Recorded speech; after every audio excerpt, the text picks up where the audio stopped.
Hello दोस्तों, आपका हमारे चैनल पौराणिक कहानियों में स्वागत है। आज हम आपको माता वैष्णो देवी के मंदिर के बारे में बताएंगे। इसका निर्माण किसने करवाया और इसके पीछे की क्या कहानी है, आइए जानते हैं। वैष्णो देवी का विश्व प्रसिद्ध और प्राचीन मंदिर भारत में जम्मू कश्मीर के जम्मू क्षेत्र में कटरा नगर की नज़दीकी पहाड़ियों पर स्थित है। वैष्णो देवी का यह मंदिर 5200 फीट की ऊंचाई पर त्रिकुटा की पहाड़ियों पर बना है। त्रिकुटा की पहाड़ियों पर स्थित एक गुफा में माता वैष्णो देवी की स्वयंभू 3 मूर्तियां हैं।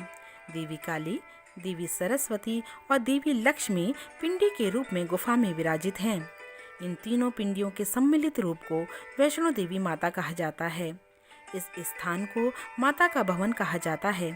पवित्र गुफा की लंबाई 98 फीट है। इस गुफा में एक बड़ा चबूतरा बना हुआ है। इस चबूतरे पर माता का आसन है, जहां देवी त्रिकुटा अपनी माताओं के साथ विराजमान रहती है। भवन उस स्थान को कहा जाता है जहां माता ने भैरवनाथ का वध किया था।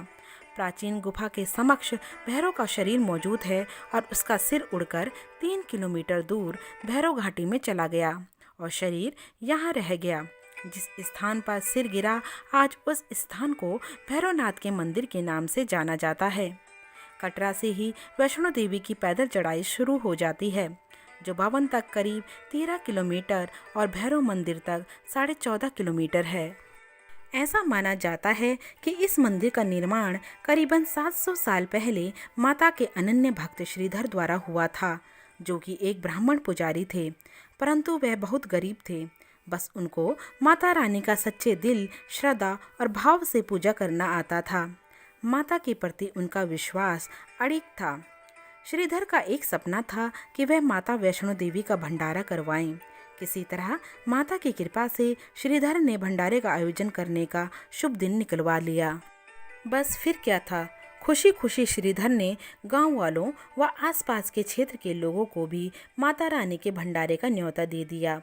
श्रीधर के अनुरोध व उनके भंडारे करवाने की इच्छा को देखते हुए लोगों ने उनकी भोजन सामग्री देकर मदद भी की, परंतु जितनी भी श्रीधर को दूसरों से मदद मिली, वह भंडारे को बनाने के लिए इतनी पर्याप्त नहीं थी कि लोग भरपेट खाकर जा सकें, क्योंकि मेहमान बहुत ज़्यादा थे। जैसे तैसे दिन कर तो दिए थे, परंतु जैसे जैसे भंडारे का दिन नज़दीक आता गया, वैसे वैसे श्रीधर की बेचैनी और मुसीबतें भी बढ़ने लगी। उसे बस एक ही चिंता थी कि भंडारे का भोजन सबके लिए पूरा हो जाए। वो मन ही मन बार बार यही सोचे जा रहा था कि इतने कम सामान में भंडारा कैसे होगा। भंडारा होने की एक रात पहले श्रीधर की आंखों से नींद कोसों दूर थी। उससे सोया नहीं जा रहा था। उसके सामने 2 समस्याएं थी। पहली, वह इतने मेहमानों के लिए भंडारे के भोजन की व्यवस्था कहाँ से करेगा, और दूसरा, उसके घर में इतनी जगह में यह कार्यक्रम कैसे होगा। जब तक सुबह हुई, उसकी समस्या बड़ा आकार ले चुकी थी। अब बस उसको एक ही सहारा था, माता वैष्णो देवी का। उसने सब कुछ माता के ऊपर छोड़ दिया। दोपहर तक लगभग मेहमान आ ही गए थे। श्रीधर ऐसे समय पर माँ भगवती की आराधना करने लगा। लोगों को जहाँ जगह मिली वह वहाँ बैठ गए। आश्चर्य था कि अभी भी काफ़ी जगह खाली थी। श्रीधर ने ध्यान और पूजा के बाद आंखें खोली। फिर से उसे वही ध्यान आया कि भंडारे में कहीं कम भोजन की कमी ना पड़ जाए। वह यह सोच ही रहा था कि तभी उसने एक छोटी लड़की को अपनी कुटिया से बाहर आते देखा, जिसका नाम वैष्णवी था।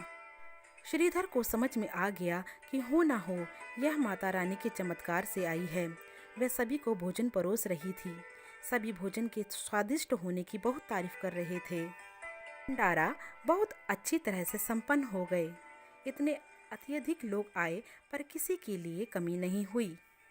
भंडारे के समापन के बाद श्रीधर को उस रहस्यमयी लड़की वैष्णवी के बारे में जानने की उत्सुकता पैदा हुई, परंतु वह लड़की गायब हो गई और कहीं नहीं दिखी।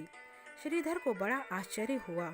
बहुत दिन बीत जाने पर श्रीधर को वैष्णवी सपने में दिखाई दी। उस सपने में श्रीधर को ज्ञात हुआ कि वह छोटी लड़की और कोई नहीं, माता रानी ही थी। माता ने श्रीधर को अपनी गुफा जिसमें वह रहती है के बारे में बताया वह श्रीधर और उसके बच्चों को आशीर्वाद दिया। श्रीधर की खुशी का ठिकाना ना था और वो उस माता के रहने की उस गुफा की तलाश में भटकना शुरू कर दिया। संयोगवश उन्हें वह गुफा मिल भी गई। श्रीधर ने निश्चय किया कि वो अपना बचा हुआ सारा जीवन माँ की सेवा में गुजार देगा और वहीं बस जाएगा। धीरे धीरे गुफा की प्रसिद्धि चारों तरफ फैलने लगी और पवित्र गुफा में लोग अपनी आस्था व भक्ति प्रकट करने आने लगे। आज माता वैष्णो देवी के मंदिर में देश से ही नहीं विदेश से भी लोग आते हैं। माता रानी का यह ऊर्जा और शक्ति से सराबोर स्थान भक्तों की मनोकामना पूर्ण करता है। और अंत में जो भी श्रद्धा और भक्ति भाव से इस मंदिर में आता है, माता वैष्णो देवी उसकी अवश्य सुनती है। तो दोस्तों, इस प्रकार आपने वैष्णो देवी मंदिर के बारे की कहानी सुनी। आशा करते हैं कि आपको ये कहानी पसंद आई होगी। धन्यवाद।